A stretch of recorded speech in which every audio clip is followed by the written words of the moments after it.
Open up the window, that's why. It's supposed to be cold. By the time it came in, it was like 45, and then tonight it was supposed to be like 20. Well, I'm Teresa, and I'm a marketing researcher.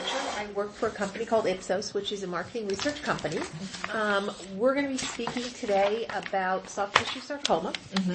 Please feel free to be open and candid. No right or wrong answers. Everything you say is kept confidential. In the report that's written at the end of the research, all the information is treated at a group level, so we don't identify any individual doctors. I also need to remind you that we're being audio taped and videotaped for research purposes only. I'm sure you know about the mirror, one-way mirror, and I have a few of my colleagues observing back there. I also have a few who are watching remotely through video streaming.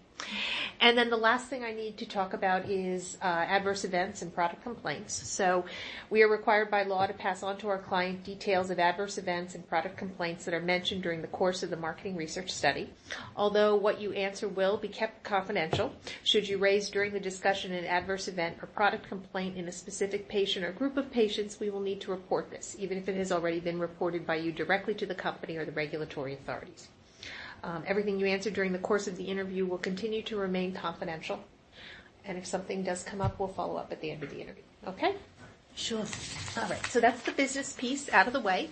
Tell us how long you've been in practice and a little about your practice type and setting.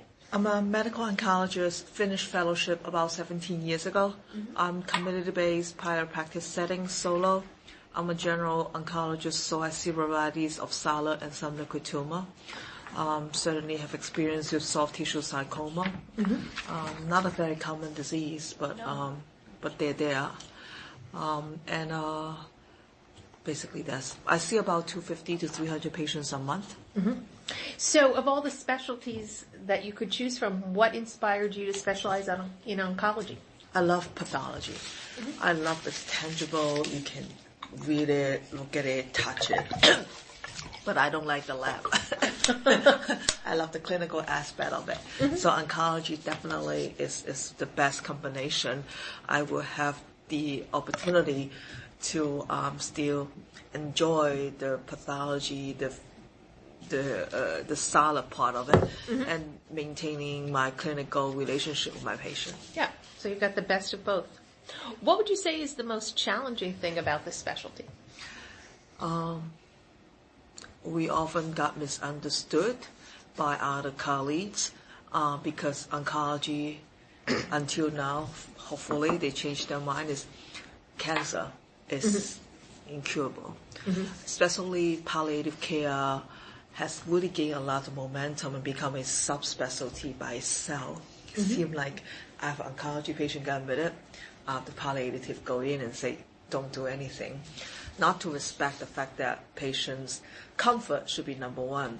But because of it, it's very difficult for some other specialty to do the quote-unquote best without having a prejudice against end-stage advanced cancer patient whom will do better if you just leave them alone. That's interesting. Yeah, I think that's the biggest challenge. Yeah. Anything else I think we all share in the healthcare system. I'm not alone. But this, unfortunately, kind of isolates us. Yeah. So let's talk about soft tissue sarcoma. How many, estimate, I guess, the number of first-line adult patients under your care with advanced non-GIST soft tissue sarcoma? I think on an annual basis, I may have 15 to 20 most. Yeah. 15 to 20. When you're considering your treatment approach for those advanced non-GIST patients, how do you know if someone's non-curable? Certainly when it's unresectable. Okay. We cannot achieve the R0 resection.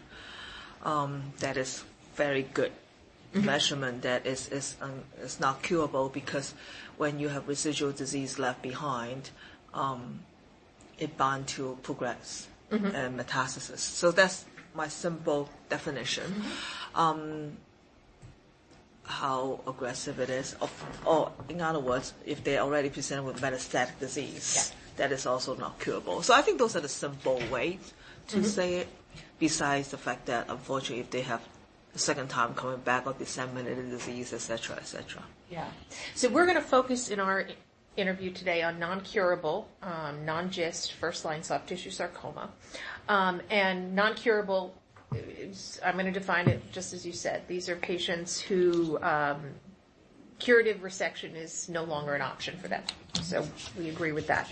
Tell me about those patients in your practice, the non-curative advanced disease patients. How would you define them, or maybe define them in terms of disease characteristics? Just as difficult as you were looking for words. I mean, soft tissue sarcoma sounds so clear, one type of cancer, but it is not. Mm-hmm. I mean, unfortunately, it's like a wastebasket. And if you see, spindle cells, soft tissue sarcoma, where it's coming, where it's originated, might have some impact, how aggressive it is. But it's really very difficult to classify or categorize it, first of all. Besides that, I think we try our best to look at other, aberration or the site of origination, in order to try to make sense of what it is. But younger patients, of course, is a different way to categorize them. And again, if I know this is more like a GYN, Lao-Mao sarcoma, mm-hmm. But I think one of the reasons why it is quite difficult to treat is because there's still so much unknown about this mm-hmm. disease. We are not using the right term to describe it. This is why we're not going far with the disease. The right term? To categorize it. I mean, we just call it soft tissue sarcoma because the type of tissues, it's like mm-hmm. call it epithelial cells. Mm-hmm. We talk about gastric, we talk about ovarian. Mm. You cannot just call it soft tissue sarcoma and believe that we're capturing everything. And once we try to have different types, there's like 10, 15, mm-hmm. 20 different types that we could think of.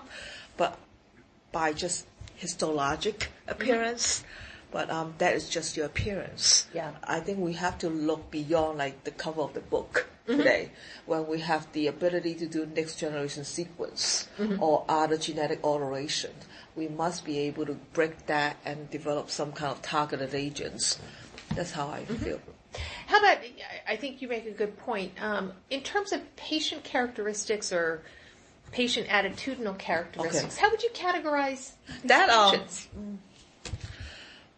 Like often younger patient, more engaged, more ready, can tolerate mm-hmm. any complicated, very intensive or toxic regimen. Mm-hmm. Understandable. Same thing follow with older patient, mm-hmm. more laid back and palliative mode, mm-hmm. minimal toxicity. So I don't think they are surprising, the reaction or the way how I categorize them. Young patient, everybody just more aggressive. Even though we cannot be resectable up, we always think, can I downstage it? Yeah. To a more confined area and maybe do something surgically. Because while it's unresectable, non-curable, if we can downstage and confine it and resect it, we often believe mm-hmm. the disease-free survival can benefit from this. Yeah. What if we go back to, these, we're going to focus on the non-curable patients. Right, those are still non-curable, yeah. Yeah, so even that younger group who, sounds like they're willing to fight, if they're non-curative, do they still have that attitude? They do. Yeah. I have plenty of them, they do. I'm glad they do, because mm-hmm. it is that motivation keep everyone going or mm-hmm. support each other while we're being misunderstood. Yeah. Yeah. If they are not on board and have the spirit to keep fighting, it will be very difficult.